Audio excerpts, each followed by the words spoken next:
बात करने जा रहे हैं। पीयूके में क्या चल रहा है वो बताने जा रहे हैं। जी हां, पाकिस्तान के अवैध कब्जे वाले जम्मू कश्मीर से इस वक्त की सबसे खौफनाक और दहला देने वाली तस्वीरें सामने आ रही है। मुनीर भागते भी दिखाई दे रहे होंगे आपको पीछे।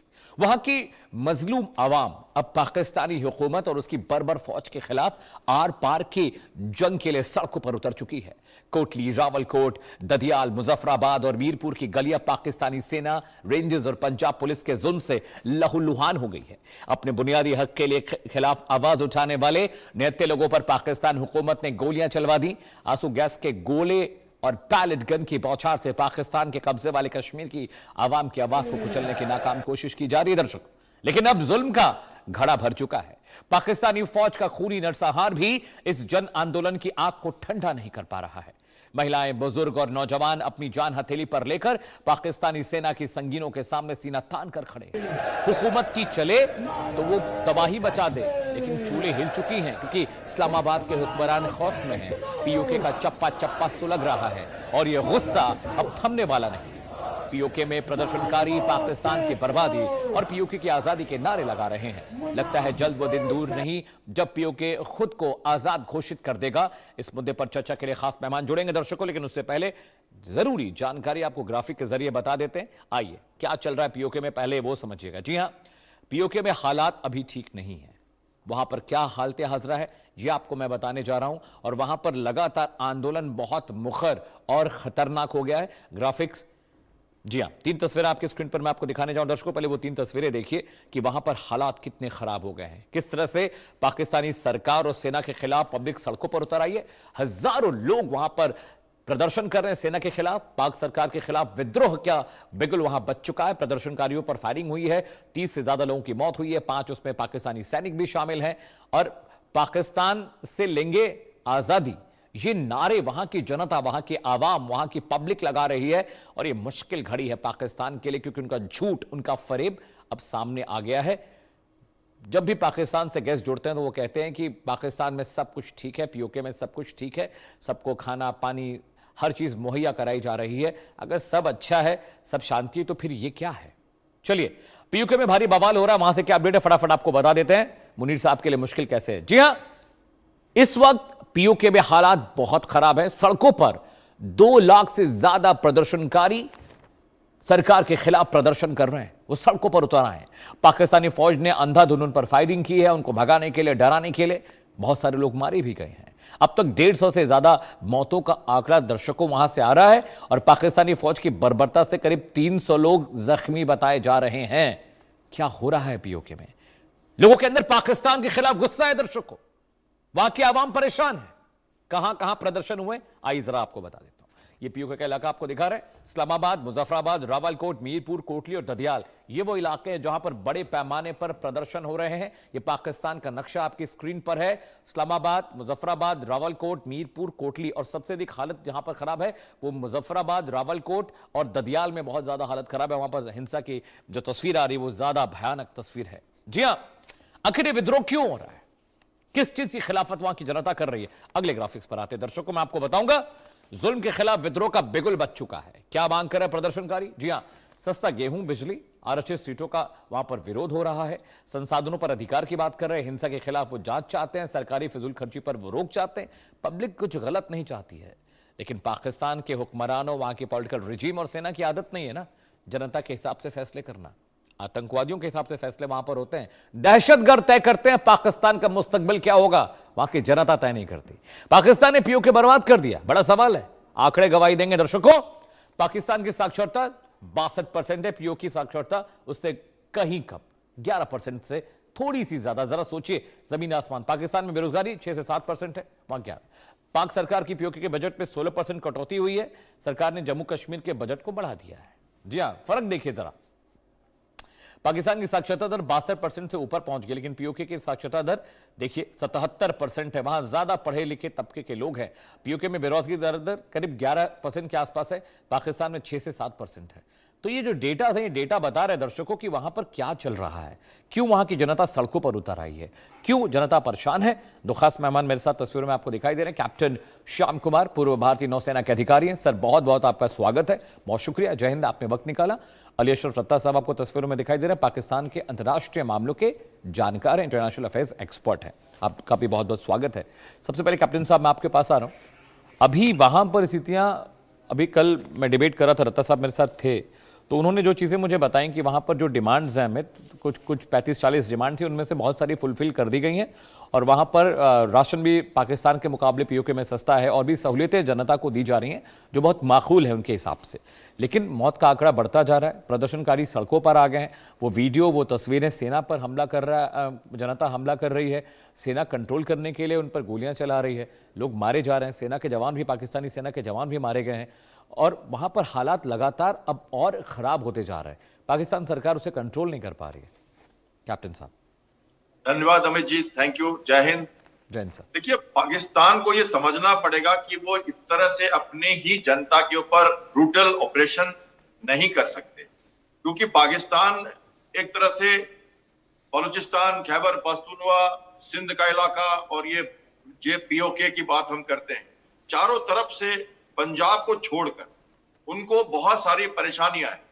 ये आज का मुद्दा नहीं है कि उन्होंने 12 रिफ्यूजी सीट्स रिजर्व कर दिए, इलेक्शन होने वाले हैं अगले साल, तो इस कारण से ये मुद्दा भड़क गया। अभी तो प्रोटेस्ट शुरू भी नहीं हुआ, अभी तो वो मुद्दे पे आए भी नहीं थे, उसके पहले ही ये एंटीसिपेटरी मूवमेंट करके जनता को इस तरह से परेशान करना, ये तो बिल्कुल पाकिस्तान के खिलाफ, उनके जो नीति उनकी है उसके खिलाफ वो हमेशा से जाते रहते हैं। शांति की स्थापना वहां बहुत कम है। सबको छोड़ दो, ह्यूमन राइट कमीशन पाकिस्तान की खुद की बात कर ले तो वो खुद कह रहे हैं कि इस तरह से एक्सेसिव फोर्स का यूज करना एक जनता के लिए जो प्रोटेस्ट करना चाहते हैं, वो शांतिपूर्ण प्रदर्शन करना चाहते हैं, उसके अगेंस्ट में ये करने की क्या जरूरत है। डेमोक्रेटिक गवर्नमेंट है, वहां पे आप असेंबली का इलेक्शन कराते हैं, अपने प्राइम मिनिस्टर चूज करते हैं, राष्ट्रपति चूज करते हैं और उनको रन करते हैं, और पॉलिसी चेंज करने के लिए आप जनता का समर्थन नहीं लेते, तो किस तरह की डेमोक्रेसी मानी जाएगी? ये तो डेमोक्रेसी नहीं हुई। तो इस तरह से ये बहुत गलत है और भारत ने इसका विरोध किया है। इंटरनेशनल कम्युनिटी से भी आगाह, उनको भी आवाज दी जा रही है कि ये गलत है, इसे रिस्ट्रेन किया जाए और पाकिस्तान की सरकार को शांतिपूर्ण प्रदर्शन करने देना चाहिए, बातचीत करने देना चाहिए। ठीक है, आप कम्युनिकेशन ब्लैकआउट कर देते हो, आपकी अनएम्प्लॉयमेंट बहुत ज्यादा खराब है, आप उसको ठीक करने की कोशिश कर रहे होगे, लेकिन अगर कोई कुछ कहता है तो सुनने में क्या प्रॉब्लम है? और आपने उस ऑर्गेनाइजेशन को बैन कर दिया, टेरर घोषित कर दिया और उसको कहा कि आप कुछ बोल नहीं सकते, तो फिर बोलेगा कौन? आवाज किसकी सुनी जाएगी? तो भारत का जो रोल है पड़ोसी देश के रूप में, और पाकिस्तान के ऊपर ऑक्युपाइड कश्मीर को हम अपने पार्लियामेंट में रेजोल्यूशन दे चुके हैं कि ये तो भारत का अभिन्न अंग है, तो वहां अगर कुछ भी होता है तो उसकी पीड़ा भारत को डायरेक्ट होती है, क्योंकि ये हमारा अभिन्न अंग है। इसके ऊपर हमारा दायित्व बनता है कि हम इसके ऊपर प्रोटेस्ट हम भी करें और पूरे वर्ल्ड कम्युनिटी को बताएं कि ये गलत हो रहा है। तो मेरा मानना है कि पाकिस्तान को अपने आप को रेस्ट्रेन करना चाहिए। उनके जो अधिकारी हैं, एडमिनिस्ट्रेटर हैं वहां के, जो अपनी ह्यूमन राइट कमीशन की बात सुननी चाहिए और प्रोटेस्टर्स को न तो टेरर ऑर्गेनाइजेशन बनाना, उनसे बात करना, और जो रिफ्यूजीज को आप पार्लियामेंट में सीट्स, असेंबली में सीट्स दे रहे हैं, इस पर पहले डिस्कशन करना चाहिए, ताकि इस पर सही से मुद्दा बन सके। Right sir. Captain please stay with me, point taken sir. Ratta साहब मैं आपके पास आ रहा हूँ। रत्ता साहब, कल जब हम डिस्कशन कर रहे थे पीओके के मसले पे, तो जो कैजुअलिटीज थी, कोलैटरल डैमेज कम था। अब बहुत सारे लोग, और जो अब डेटा भी आ रहा है उसमें बहुत सारे और लोग मारे गए हैं, आर्मी के लोग भी बहुत सारे जख्मी हुए हैं, और वहाँ पर जो तादाद थी प्रदर्शन करने वालों की, उनके नंबर्स भी बढ़े हैं। वो जो तस्वीरें हैं रत्ता साहब वो दिखा रही हैं, लेकिन आप कल भी ये बात कह रहे थे कि वहाँ पे उनकी जो मांगे वो पूरी कर दी गई हैं। कुछ तंजीमें वहाँ पर हैं जो उपद्रव मचा रही हैं, जो वहाँ बवाल काटे, लेकिन जनता सड़कों पर उतर आई है और ये जो आंदोलन बढ़ रहा है, अगर सच में ये 1000, 2000, 4000 लोगों की नाखुशी का मामला होता तो अलग बात थी। वहाँ पर बहुत बड़े पैमाने पर लोग प्रोटेस्ट कर रहे हैं पीओके में आपकी सरकार के खिलाफ, और क्या अब ये हाई टाइम नहीं है कि इसको एड्रेस किया जाए? शुक्रिया अमित। जैसे मैंने आपको कल बताया था कि ये एक पॉलिटिकल मूवमेंट्स हैं वहाँ पे जो चल रही हैं इस वक्त, और जो नंबर्स आप बता रहे हैं डेफिनेटली कुछ कैजुअलिटीज तो हुई हैं, और जो अभी आपका एक फैक्ट आपने बताया कि पाकिस्तान आर्म फोर्सेस जो है उसके लोग उसमें जो है शहीद हुए हैं, तो पाकिस्तान आर्म फोर्सेस इस किसी भी ऑपरेशन में शामिल नहीं है। इसमें सिर्फ वहाँ की लोकल पुलिस और रेंजर्स जो हैं वो ये लोगों को हैंडल कर रहे हैं, या जो भी मोब्स हैं उनको कंट्रोल कर रहे हैं। तो ये एक फैक्ट जो है वो आप दुरुस्त कर दीजिए। ऑफिशियल कितने मारे गए रत्ता साहब, जो कि पुलिस या रेंजर्स हैं उनमें कितने मारे गए हैं जो अभी तक जो पुलिस फोर्स के 6 जवानों की शहादत की जो है वो अभी तक रिपोर्ट है। हाँ। और इसके अलावा जो है कोई 10 से 11 जो है वो सिविलियंस की जो है कैजुअलिटीज का जो है वो नंबर आ रहा है हमारे पास। तो ये एक्चुअल में नंबर है इस वक्त। और लेकिन बात ये है कि जो चीज जो मैं कल भी आपसे ये बात कह रहा था कि जहां पे आप इसको लिंक कर रहे हैं कि वो आजादी मांग रहे हैं, तो ऐसा कोई सिनेरियो नहीं नजर आया। मैं बीइंग रत्ता साहब वो नारे लगा रहे हैं, जर्नलिस्ट में वो नारे लगा रहे हैं, आप सुने, आप वहां पर अपनी मीडिया के वीडियो सुने, आप सुने। जी, मैं आपको बताने लगा हूं कि जब आप प्रोटेस्ट कर रहे होते हैं, आप किसी रैली में होते हैं और सामने से पुलिस आपको कंट्रोल कर रही है, वो आपके ऊपर जो है वो टीयर गैसिंग कर रही है, तो उसमें फिर लोग अगर जख्मी होते हैं तो वो फिर किसी भी हद तक कोई भी बात करते हैं, कोई भी करते हैं। लेकिन ये एक जेनेरिक पर्सपेक्टिव नहीं है। जेनेरिक पर्सपेक्टिव ये है कि कल जीबी में जो है इलेक्शन हुए हैं और 52% लोगों ने वहां पे वोट कास्ट किया है और वहां पे उन्होंने अपने जो इलेक्टेबल्स हैं उनको इलेक्ट किया है फॉर देयर असेंबली। तो यही जो है ये सिर्फ समझ लीजिए हवा है जो इलेक्शन से पहले होती है, और वो है। और आप देखेंगे कि जैसे ये इलेक्शन हो जाएंगे उसके बाद जो है सब लोग जो है ये अपने अपने जो काम करते हैं उसमें वो लग जाएंगे और कोई पूछेगा भी नहीं इसको। तो ये एक नॉर्मल सिचुएशन है इलेक्शंस की। हाँ, इस दफा थोड़ा सा इसमें हमें एग्रेशन इसलिए भी नजर आ रहा है कि शायद जो अपोजिशन पार्टीज हैं वो ज्यादा नाराज हैं। शायद उनको लगता है कि उनके साथ जो है फेयर जो है ट्रीटमेंट नहीं हो रहा है अदारों की तरफ से, जो कश्मीर के लोकल अदारे हैं। तो ये मेरा ख्याल है कि कोई ऐसी चिंता की बात नहीं है, या ना ही कोई उस तरह के नैरेटिव की बात है जो आप बात कर रहे हैं। रत्ता साहब एक बात बताइए, पुलिस वाला एक मारा जाए 10 मारे जाए, अगर 6 पुलिस वालों की मौत हुई है इसका मतलब कि सिचुएशन बहुत एक्सट्रीम थी और पुलिस को भी अपनी सुरक्षा के लिए फायरिंग करनी पड़ेगी, वो जनता के हाथों मारे जाने के लिए वहां पर नहीं खड़े हैं। तो अगर पुलिस रिटेलिएट कर रही है और उसके बावजूद 6 जवान शहीद हुए हैं, आपके जो नंबर्स हैं, तो ये 6 जवानों के शहीद होने का नंबर्स भी बहुत बड़ा रहता साहब। आप जो कह रहे हैं बहुत छोटी बात है। पॉलिटिकल प्रोटेस्ट में लोग जख्मी होते हैं, इक्का दुक्का लोग मारे जाते हैं, लेकिन पुलिस के 6 लोग मारे गए हैं। कम से कम 20-22 लोग जो वहां की सिविलियन आवाम मारी गई है, जो प्रोटेस्टर्स मारे गए, आपको लगता है ये छोटा मामला है? नहीं, ये छोटा मामला आपको लगता है क्योंकि पाकिस्तान में नहीं, मैंने नहीं कहा छोटा मामला है। 50 लोग रोज ही मारे जा रहे हैं बलूचिस्तान में उधर, और उधर तहरीके तालिबान के साथ लड़ाई में, तो आपको नंबर बहुत छोटे लग रहे हैं ये? नहीं, नंबर देखें, मैं फिर उसी बात पे आ जाऊंगा कि कंपैरिजन करेंगे। अगर जो इंडियन ऑक्युपाइड कश्मीर के अंदर अब तक 96,000 लोग जो है वो आप लोगों ने मारे हैं, नहीं वो आपका डेटा है, वो हमारा ऑफिशियल डेटा नहीं है, वो आपका डेटा है और बिल्कुल कतई फर्जी डेटा है। वो फर्जी डेटा है, डेटा के मुताबिक भी 50,000 प्लस वो फर्जी डेटा है। कैप्टन साहब वहां पर बैठे हुए हैं, आपके डेटा के मुताबिक बता रहा हूँ 50,000 प्लस है, हमारा डेटा नहीं है। इंटरनेशनल ह्यूमन राइट वॉच हमारा वो डेटा नहीं, आप डेटा निकाल लीजिए।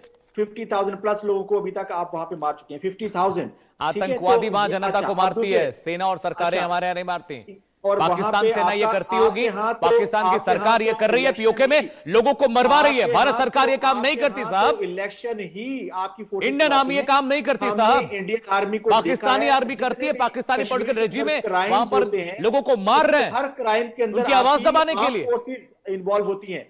ये इंटरनेशनल ये बहुत हाई टाइम है that you should accept it. मैं नहीं कह रहा कि पीओके में आप कंट्रोल नहीं कर पा रहे हैं चीजों को। ये इंटरनेशनल आप सोच नहीं रहे, आप समझ नहीं रहे, आप सुन नहीं रहे।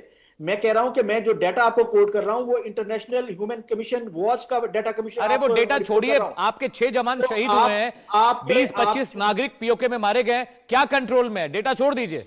मैं स्टिल वरीड हूं उसके बारे में, मैं स्टिल वरीड हूं उसके बारे में, लेकिन मैं ये नहीं कह रहा, मैं ये आपको कह रहा हूं कि ये कोई ऐसी सिचुएशन नहीं है जो आप वरीड है, लेकिन आपने ये बात कही कि कोई बहुत बड़ी बात नहीं है। मुझे इस बात से नहीं, मैंने एक दफा भी नहीं कहा है। आप क्यों मेरी बात नहीं सुन रहे हैं? आपने तो कहा कि कोई इतनी बड़ी बात नहीं है, 6 जवान शहीद हुए। मैं कह रहा हूं कि ये जो सिचुएशन है ये नॉर्मलाइज हो चुकी है, मैं ये कह रहा हूं। और मैं ये कह रहा हूं कि पुलिस रेडी नहीं थी उनको हैंडल करने के लिए। उनको पता नहीं था कि वो इतने अग्रेसिव हो जाएंगे कि वो इस कदर आपके ऊपर हमला कर देंगे। पुलिस वाले तो एक नॉर्मल उसको लेके जो है वो हैंडल कर रहे थे। वो आराम से, उनके पास ना कोई वेपन्स थे, ना कोई उनके पास हथियार थे उनको रोकने के लिए। दे वर जस्ट ये तस्वीर आप देख रहे हैं सर, ये तस्वीर रत्ना साहब देखिए।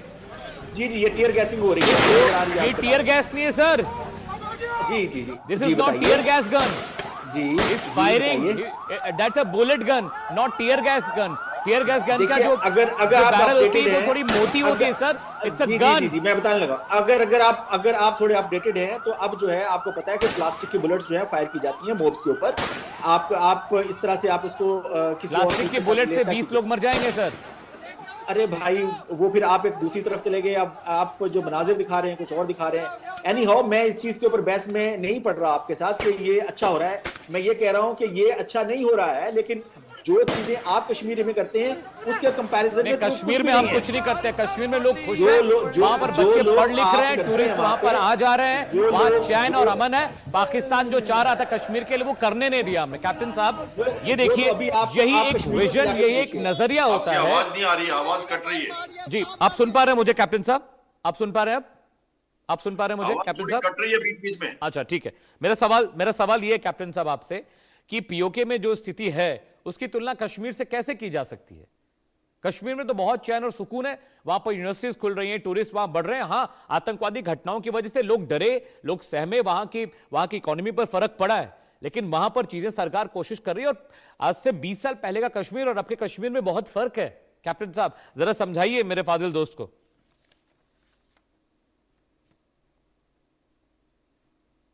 कैप्टन साहब,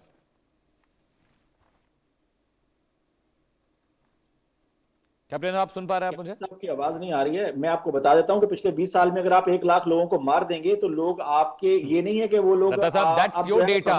रत्ता साहब I am very sorry, that's your data. अगर Pakistan had never had a credible data ever. Pakistan never had a credible data ever, sir. Do not manipulate and do not put your words into my mouth. That's your data. Internationally accepted data कर रहा हूं मैं। आपको कोई ऐसा number नहीं बता रहा जो मैंने बनाया है। ये कश्मीर मीडिया सर्विस का नंबर है या फिर वो human rights commission, international human rights commission watch का जो है वो डाटा है। तो ये चीजें जो हैं ये हमारे सामने हैं कि आप लोगों ने वहां पे लाखों लोगों को मारा है। पाकिस्तान में कितने लोग मारे गए, ये डेटा आपके पास है? जी मेरे पास है डाटा। हमारे यहाँ इंडियन स्पॉन्सर्ड जो टेररिस्ट थे उन्होंने पिछले 20 साल में कितने लोगों को सेना ने मारा? 80,000 से 1 लाख आपके यहाँ कितने लोगों ने, कितने आतंकवादी संगठनों ने आपकी पब्लिक को, शिया सुन्नीस को वहां पर मारा? आप उसका डेटा बताइए। कितने स्कूलों में हमले हुए और आपके यहाँ बच्चे, मासूम बच्चे हलाक हुए, उनका डेटा आपके पास है? हमारे यहाँ अफगानिस्तान में जितने मासूमों को आपने मारा पिछले 1 साल में अपने सो कॉल्ड अमेरिकन दोस्त की वजह से, वो डेटा आपके पास है? आपके आतंकवादियों ने दुनिया भर में जितने लोगों को मारा, आपके पास वो डेटा है? जी जी, मैं डेटा ही बता रहा हूं आपको। Number tell me the data if you have, please tell me the data if you have. क्योंकि हमारे यहाँ 1 लाख लोगों ने जाने गंवाई हैं आपके स्पॉन्सर्ड और बैकिंग जो टेररिस्ट हैं उनके। That is not data. Pakistani सेना ने कितने लोगों को मारा? बलूचिस्तान में पाकिस्तानी रेंजर्स ने कितने बलूचियों को मारा? You have that data with you? No. yes I do have। Captain साहब देखिए यही होता है, लोगों को मारा। sometimes people blow their own trumpets and they don't listen the fact and figures of a massacre। तो अब पाकिस्तान आवाम कश्मीर के लिए बहुत चिंतित है, बालक विलाप हो रहा है वहां पर कि कश्मीर में लोगों को मारा गया, ये किया गया, वो किया गया। पीओके की हालत नहीं देख रहे, बलूचिस्तान की हालत नहीं देख रहे, सिंध की हालत नहीं देख रहे, तहरीक तालिबान के साथ जो इनका टसल चल रहा है अफगानिस्तान में, वो नहीं देख रहे हैं ये लोग। कैप्टन साहब, am I audible to you, sir?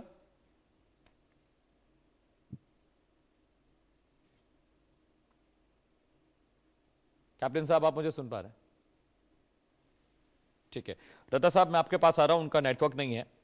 तो अभी जो पीओके में रत्ता साहब चल रहा है, अभी जो मामला चल रहा है, उसका सॉल्यूशन क्या क्या निकाल रहा है आपकी सरकार, आपकी पॉलिटिकल रेजिम, आर्मी क्या प्लान कर रही है उसको कूल डाउन करने के लिए? रत्ता साहब। अच्छा, इसमें आर्मी का तो पहले मैं बताऊं कोई ताल्लुक नहीं है। ये प्योरली जो है सिविलियन जो है एक्टिविटी है। और इसके अंदर जो पुलिस और जो पॉलिटिशियंस हैं वहां के। अभी मैं आपको बता दूं कि जो वहां की ये क्या कहते हैं जैक है, वो उसके साथ जो है मुज़ाकरात चल रहे हैं, उनके साथ बातचीत चल रही है। उसकी कमेटी जो है उसको समझाया जा रहा है कि आप जिस तरफ एग्रेशन में लेके जा रहे हैं, जो चीजें आप डिमांड कर रहे हैं, आप उसको होश से देखिए कि बिजली आपके पास पहले ही बहुत सस्ती है, इतनी सस्ती है कि इमेजिन नहीं किया जा सकता है कि प्रोडक्शन कॉस्ट 12 रुपए यूनिट है और आपके पास 3 रुपए से भी कम है, 2.6 जो है वो रुपए की जो है वो 1 यूनिट आपको मिल रहा है। तो इससे सस्ती तो पॉसिबल नहीं है, इससे सस्ती कैसे पॉसिबल हो सकती है। दूसरा जो है आप वीट के ऊपर कह रहे हैं, वहां पे भी आपके पास 50% जो है वो आपके पास है। अभी जो एक मेन इशू जो आप कल जनरल साहब भी डिस्कस कर रहे थे कि वो महाजरीन की सीटों के ऊपर जो है बात कर रहे थे कि वहां पे जो है महाजरीन की सीटें कम होनी चाहिए या नहीं होनी चाहिए। तो ये फैसला जो है वहां की पॉलिटिकल लोगों ने करना है, वहां के जो लीडरशिप है उन्होंने करना है। रत्ता साहब, ना उसमें एक चीज मैं समझना चाहता हूं, don't take it as a debate sir. ये जो ऑलरेडी समझाइए रत्ता साइन साहब, हुए हैं, रत्ता साहब, ये एक वहां चीज के मैं और समझना पॉलिटिकल चाहता लीडर्स हूं। नहीं आई अंडरस्टैंड योर किए, ये पॉइंट। किसी बाहर से आपके बंदे ने नहीं किए, वहां के जो पॉलिटिकल लीडर्स थे, जो वहां के इलेक्टेड आप मुझे सुन पा रहे मेंबर हैं? ऑफ असेंबली थे कश्मीर के, आजाद कश्मीर के, रत्ता साहब, उन्होंने ही am I ये चीज audible जो to है you? साइन की थी और उन्होंने ही इसको अलाउ रत्ता किया था साहब, आप मुझे कि सुन जो पा रहे हैं? बाहर से PCR, लोग आए is he हैं, getting जो my कश्मीर voice? से लोगों ने माइग्रेट PCR? करके यहाँ पे आए हैं, वो लोग जो है यहाँ से कंटेस्ट कर सकते रत्ता हैं। साहब, एक सवाल मेरा आपसे है। अब जो रत्ता साहब, कहानी है, allow me to ask a बात है, question, वो ये sir. कह रही है। रत्ता साहब, allow me to ask a question. क्या ये जो पीओके में जो जेएसी का जो मसला है, ये इतना बड़ा, इतना विकराल मसला है रत्ता साहब, कि वहां पर जो पॉलिटिकल रिजीम है, जो पॉलिटिकल तंजीमें हैं, वो इतना बड़ा रकस वहां पर क्रिएट कर रही हैं? क्या ये इमरान खान वाला पूरा, वो इमरान खान जब सड़कों पर उतरे, जब उनकी पार्टी के लोग सड़कों पर उतरे, एक वो सिनेरियो और एक पीओके का सिनेरियो, मुझे पता नहीं क्यों लग रहा है कि ये आंदोलन कहीं उतना बड़ा ना हो जाए जो इमरान साहब के वक्त में हुआ था। ऐसा तो नहीं हो रहा है ना? मैं समझना चाह रहा हूं आपसे, ऐसा तो नहीं होगा ना? मैं वही चीज बता रहा हूं आपको फैक्ट्स के साथ बात बता रहा हूं कि एक्चुअल में जो ग्राउंड रियलिटी है वो यही है कि जिन बातों के ऊपर मुज़ाकरात हो रहे थे, वो उनमें जो मेजर चीज थी वो यही थी कि जो मुहाजिरीन हैं, जो आपके इंडियन ऑक्युपाइड कश्मीर से जो लोग माइग्रेट करके 1947 या 48 या उसके बाद जो है माइग्रेट करके पाकिस्तान में आजाद कश्मीर में आए, वो लोग जो है कॉन्टेस्ट करते हैं वहां पे। तो उसके ऊपर उनका एक एतराज है कि ये लोग हैं तो कश्मीरी, मगर ये रेजिडेंट जो है इस वक्त लाहौर में है या कराची में है या वो इस्लामाबाद में रहते हैं, तो वो यहाँ पे कॉन्टेस्ट नहीं करने चाहिए। तो उनके लिए जो है उनको ये समझाई जा रही है बात कि कश्मीरी जो आजाद कश्मीर के लोग हैं, वो पाकिस्तान के अंदर कहीं पे भी प्रॉपर्टी खरीद सकते हैं, कहीं पे कारोबार कर सकते हैं, उनके लिए कोई रिस्ट्रिक्शन नहीं है। तो इस वजह से अगर वो रेजिडेंट है कहीं और जगह पे जाके रह रहे हैं, तो उनको उनका हक है, वो है तो कश्मीरी।